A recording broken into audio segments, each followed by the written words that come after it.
Hey all, Eurogamers Ian Higton here, and I've spent the last week gallivanting around not just one galaxy, but multiple galaxies in search of my favourite things in video games. Easter eggs. And what do you know? Starfield here has loads of them, and in my first 18 to 20 hours of playtime, I only went and stumbled across 25 of the things. So jump your way onto the comfiest of your chairs and settle in as I tell you all about 25 Starfield Easter eggs that are out of this world. Because I found them in space! I hope you are satisfied with the quarters available to you.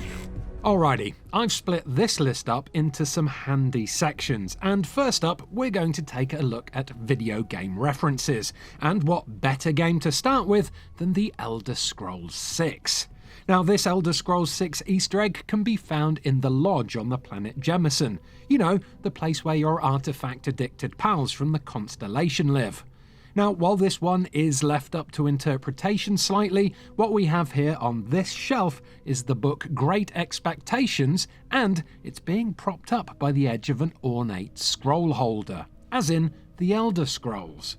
While it's far from a blatant nod to Elder Scrolls 6, this pairing of props has caused fans to theorise that this is in fact a little reference to how much hype there is resting on the next game in Bethesda's epic RPG series. You know, because we all have great expectations for it. If you want to check out this rather elusive Easter egg for yourself, you'll find it by heading up the stairs in the lodge and making your way to the end of the walkway, where you'll spot it standing on a shelf on the side wall of the bar. Or at least you might find it. You see, I called this egg elusive because due to the procedural way that the game populates rooms with items, it seems like there's around 50% chance of this book/scroll arrangement actually happening. As you can see here on my first character save, the Great Expectations book didn't spawn on the shelf at all, but when I started a new game with a new character, there it was. Let me know in the comments below if this Easter egg spawns for you. It'll be interesting to see how much of a split there is between the haves and the have-nots. We're going to stick with the Elder Scrolls series for the next few Eggos, and for this reference, we'll be heading to Crete, the moon of the planet Ansalon, which is found in the Narian system. You'll be sent here during the opening portion of the game, for the mission One Small Step, so follow your waypoint until you reach this abandoned research lab. Before you head inside the lab to deal with the Crimson Fleet captain, however, make use of Crete's weak gravitational pull and jump up onto the top of the entrance here, where you'll find a tub containing 2 of the tastiest treats in the universe, and the finest of all of Elder Scrolls cuisines, the sweet rolls, which for some reason are also surrounded by a trio of candles. If you want to bury your face in this delicious pair of buns, well, you don't just have to go here though. Sweet rolls can actually be found all over the place in Starfield, and according to the description, these famous cakes restore 8 health and aid in O2 recovery as well, so eating a couple of these should totally bake your day. When it comes to the Elder Scrolls games, there's only one thing in the universe more famous and more meme-worthy than sweet rolls, and that is, of course, the arrow in the knee line from Skyrim. I used to be an adventurer like you. Then I took an arrow in the knee. That's why there's not one, but 2 references, at least, to this iconic voice line in Starfield. Firstly, you'll occasionally bump into NPCs who'll say this line. I used to be an explorer too, but then No, never mind. It's a long story. And then, if that wasn't enough, if you open up your skills menu and select the crippling skill in the combat tree, you'll see that, as you advance through the ranks of that skill, the accompanying badge will display an image of a knee that gets progressively punctured by an arrow. Ouch, that looks painful. No wonder the NPCs in Skyrim won't stop going on about it. I doubt they had much access to medpacks and trauma kits in those days, that's for sure. This Easter egg may be up to individual interpretation a bit, but it's sure to make Morrowind fans feel all warm and fuzzy on the inside when they see it. I found this little critter squirming its way along the surface of the planet Bessel 3 in the Bessel system, and it bears more than a little resemblance to the maggot-like Kwama Foragers from Morrowind. It's not an exact match, but it's a close enough comparison to make me think that this might indeed be a sneaky nod to these curious little creatures. But just to make sure, I better kill this one and grab some tissue samples so we can do a quick DNA analysis back on the ship. You're going to be carrying that gooey mess. Of course I am, Sarah. Not only is it an important scientific discovery, but it also gives me something to nibble on if I get hungry as well. Nom, nom, nom, nom, nom, nom. From Morrowind to Skyrim now, and you better steel yourselves because we're about to break into an alien-infested prison to swipe this next reference. During an early mission for the Crimson Fleet faction, you'll need to head to the planet Suvorov in the Kryx system, and there you'll enter the Lock, an old prison complex in search of something called Kryx's legacy. That's not the only treasure that this prison holds, however, because if you make your way through to this big underground cavern section and then climb this here guard tower, at the top you'll be able to yoink some files from a computer that include a reference to a high-ranking member of the Thieves Guild from Skyrim. If you didn't already know, the name Delvin Mallory at the bottom of this list refers to the legendary Breton thief who offers the Dragonborn a series of snatch and grab jobs when they arrive in the town of Riften. As far as the guild's concerned, this is between Sibby and Maven, so we're going to officially stay out of it. Vault 108 is perhaps the most famous of all of Fallout 3's vaults, because it contains the Garys, a collection of insanely aggressive clones that love nothing more than killing people and saying the name Gary. See? But if you thought you killed all of the Gary clones in Fallout 3, you are mistaken, because it seems like one has not only survived, but he has made his way here to the Nova Galactic Star Yard in the Sol system. Dock with the Star Yard and fight your way through the interior until you reach the medical ward, where, if you carry on through it to an office located at the back of the room, you'll find a trio of very curious post-it notes. That's right, each note has the name Gary written on it, which suggests that somewhere out there, the Garys are still alive and kicking. Gary. Gave it over to these things. After an Easter egg that's not about a Bethesda game? Well then, say hello to this painting that you can find in the UC Museum on Jemison.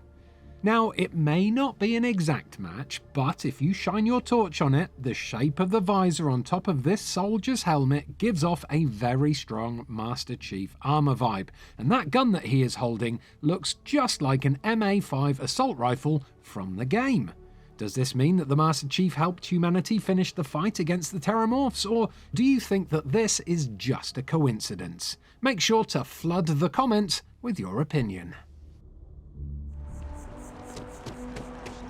If you walk on over to the UC Distribution Centre on Jemison, you should meet up with and have a lovely conversation with this NPC, Johann Baptiste, who likes nothing more than talking about his adventures going on deliveries for the UC government. Or should I say, working as a porter for the UC government. You see, fans of Death Stranding will immediately recognise Johann's passion for parcels, but it's not until he signs off his conversation with this line, Keep on keeping on. that this Easter egg is signed, sealed, and delivered. Keep on keeping on. On to the movies and TV shows category next, with this quick reference that popped up as I was digipicking an expert lock. Once the minigame was successfully completed, you can hear Sarah say this line. Easy money. For those of you unaware, easy money is what young John Connor says when he successfully hacks an ATM in Terminator 2.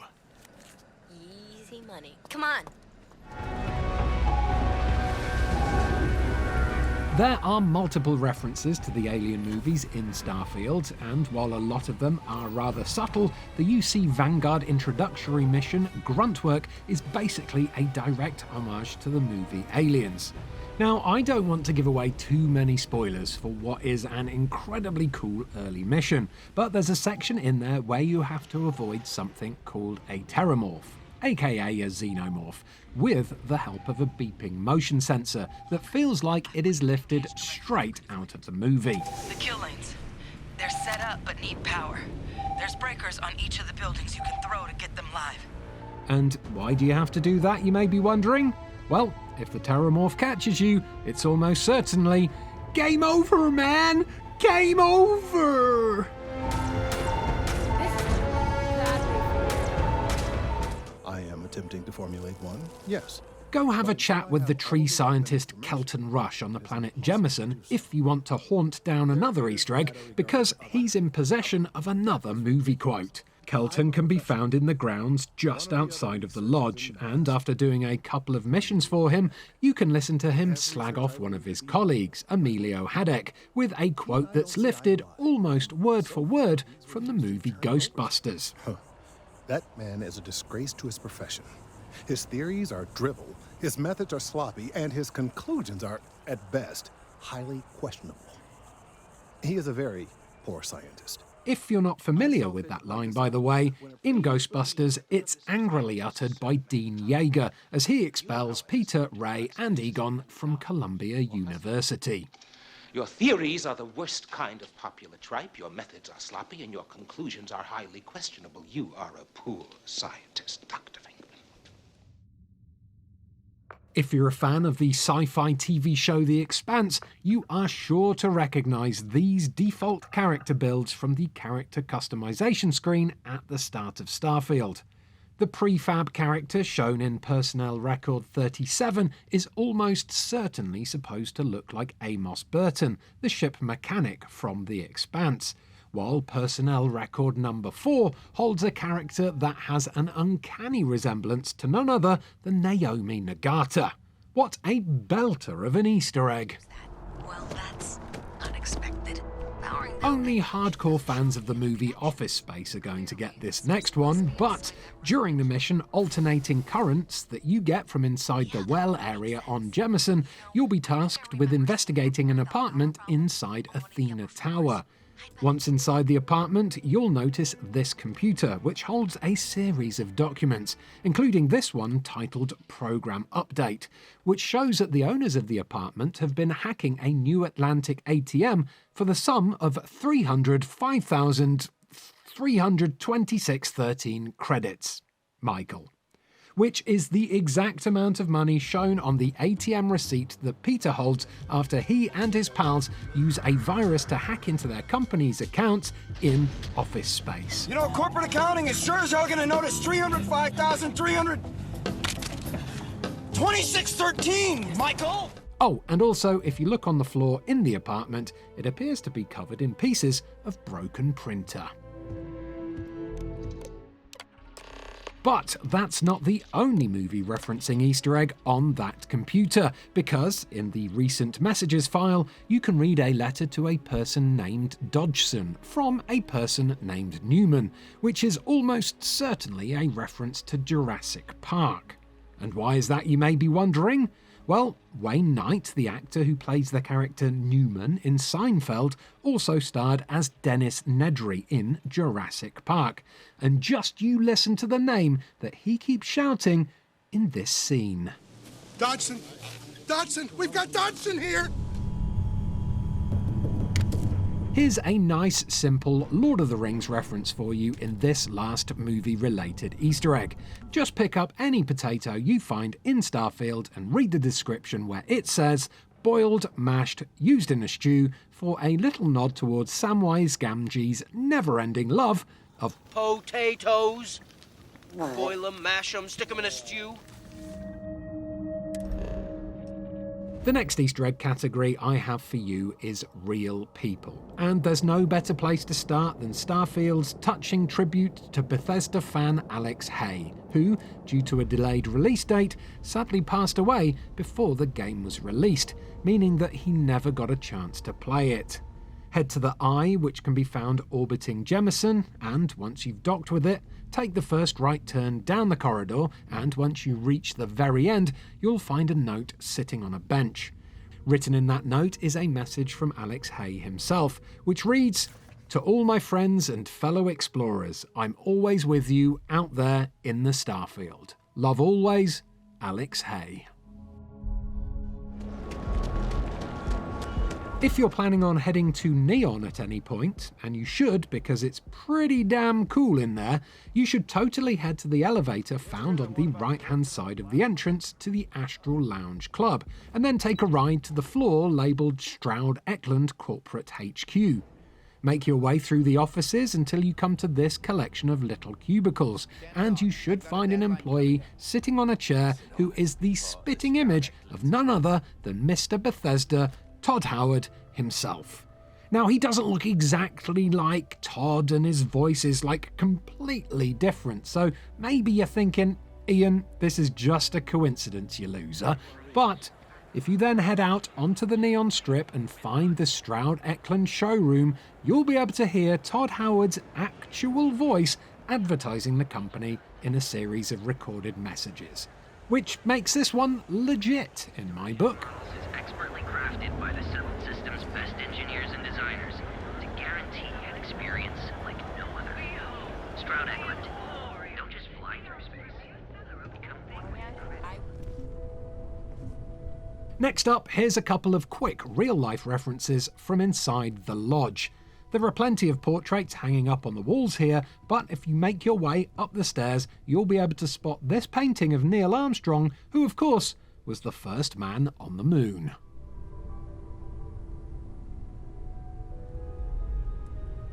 See this lovely little model boat here? Well, you'd be forgiven for thinking that this is a model of the Belafonte from the Wes Anderson movie, The Life Aquatic. Let me tell you about my boat.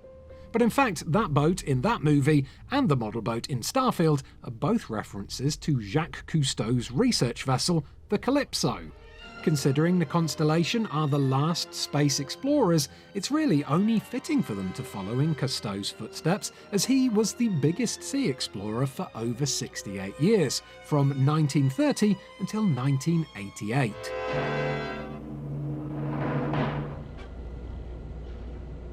There are loads of posters in Starfield, but this one here, which is advertising the Seoul Symphony Orchestra, holds a nice little Easter egg for famous conductor and composer John Williams, as the Seoul Symphony here is conducted by someone called William Johns. John Williams is of course famous for composing the music for Star Wars, which ties into another Easter egg that Redditor Geeky Thunderfreak found on their travels. This poster bears the title Blue Harvest, which was the codename for Return of the Jedi while that movie was being filmed. That's the cost of peace. We're sticking with the sound of music for this final entry into the Real People section, and to find this Easter egg, all you need to do is talk to Lynn after she becomes one of your companions. Keep chatting to Lynn about her past and her family, and sooner or later she'll tell you all about her husband Manuel and her stepdaughter Miranda. Sure. His name was Manuel. He was a miner, like me. Manuel has a daughter named Miranda, but... Put those names all together and what have you got? Well, it's the name Lin-Manuel Miranda, who, if you don't know, composed the soundtracks for the animated films Vivo, Encanto and Moana. You're welcome. Okay, this final section of my Easter egg video is titled Weird Stuff, and this is where I'm chucking, well, you guessed it, all of the weird stuff that I found. And also something that's sad, namely this tin of chocolate labs, which seems to suggest that all of Earth's dogs have gone to heaven, whether they were good or not. The item's description reads Centauri Mills chocolates, shaped like an extinct canine called a Labrador Retriever. These chocolates will restore 5 health in the game, so even if they are extinct, at least those good boys still have our best interests at heart. We're getting close, I think. Right at the start of the game, there is a very cool Easter egg that is very easy to miss. After the excavator machine opens up the second area in which you'll need to cross a thin rock bridge in order to proceed, instead drop down to the area below and use your mining tool to break down this wall. Inside that wall is an old NASA mug which is surrounded by some deposits of a very rare mineral called europium. How that mug got there, I don't know, but if you're gonna drink out of it, at least run it through a dishwasher first, because oh my god, it looks minging. I can only imagine that being a miner in space is a pretty boring life to lead, especially if you're mining on a planet that doesn't have breathable air on it either. I mean, what on earth could you do during your downtime? It's not like you could go for a brisk walk and suck up some fresh air, is it? Well, not unless you really want your lungs to prolapse, I guess. And that would be rather tug indeed. Well, if you take a look in this locker found in the Argos Extractors mining outpost on Vectera, you can find what looks like the tools for a very different kind of job. One of the hand variety.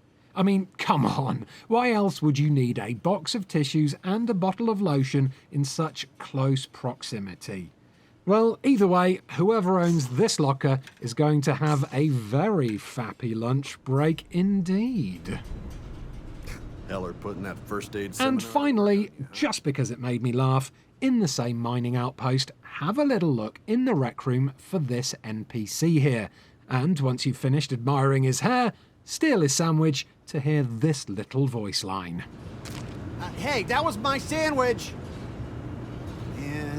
And that's your lot, my egg-loving friends. I feel like I've only really scratched the surface of Starfield, and I bet there's enough Easter eggs still hidden out there to over-encumber 1,000 explorers. So if you found one that I've missed, let me know in the comments below, and once I've gathered enough of them, I'll do a follow-up to this video at some point in the future.